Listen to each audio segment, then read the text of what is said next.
Hey everybody, my name is Daniel Marino and this is Practical Tang Soo. So today I want to talk about something that Motobu writes in his second book, Watashi No Karate-jutsu. It was published in 1932.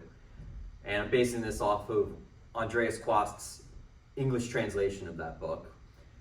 And he says, when he gives a breakdown of Nahachi, when he gives the meaning behind the movements and the form, he says that in this position we do an elbow strike into the palm because it's kata and it has to look good, and that a more practical application would be to do a punch from this position.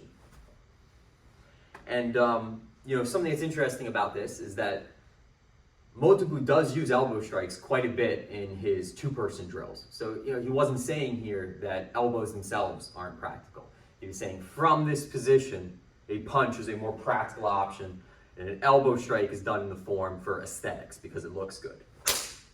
And I think this is a really interesting statement because we can find a lot of other instances in the traditional karate kata of strikes, of hitting into your palm.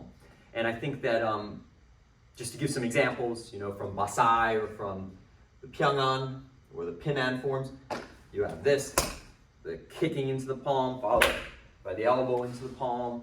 At the end of Seishun, you have the same kick into the palm before you step down into a punch. So I think that's what he was saying there, that this concept of when you're making that loud clapping noise by hitting into your own palm, that's not a practical application for why that you're doing that, is that it's done for aesthetic reasons. It's done because it looks good, because it's flashy. Now, I'm thinking about other instances in the traditional forms when you have things that we can, safely speculate are probably just done for show rather than done for any kind of practical reason. So a really, I think, clear example of this is jumps. It's something I've heard around a lot over the years. I can't identify exactly where this idea comes from, but it seems to be pretty conventional. Now, whenever you have a jump in one of the traditional forms, it symbolizes that there's a takedown that's being done at that part of the motion, or at least in many cases. And this makes sense a lot, particularly in the fifth Pinan form, where we come into this position, coming up, and then there's a big jump, landing low. So we just remove the jump from there, and it's commonly interpreted as some kind of hip throw, right? So I'm going in, moving, dropping down into a hip throw. Another example I would say is when you have these big, there's a lot of instances in the forms where you have big circular movements.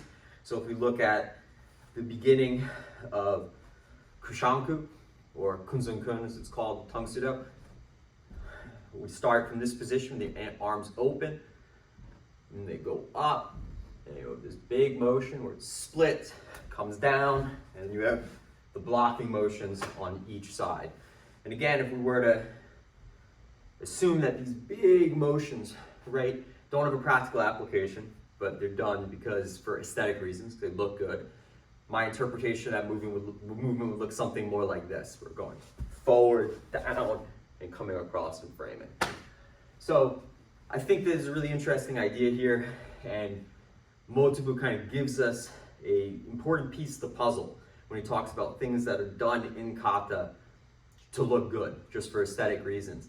And it helps us to analyze kata in general, in my opinion, where we're able to piece out some things that are probably done for show, that are probably done to demonstrate athleticism, or to give it some practical application to develop your body, make it stronger, like the big jumping motions. That probably is a very big piece of the puzzle that it makes the forms more difficult to perform, more athletic.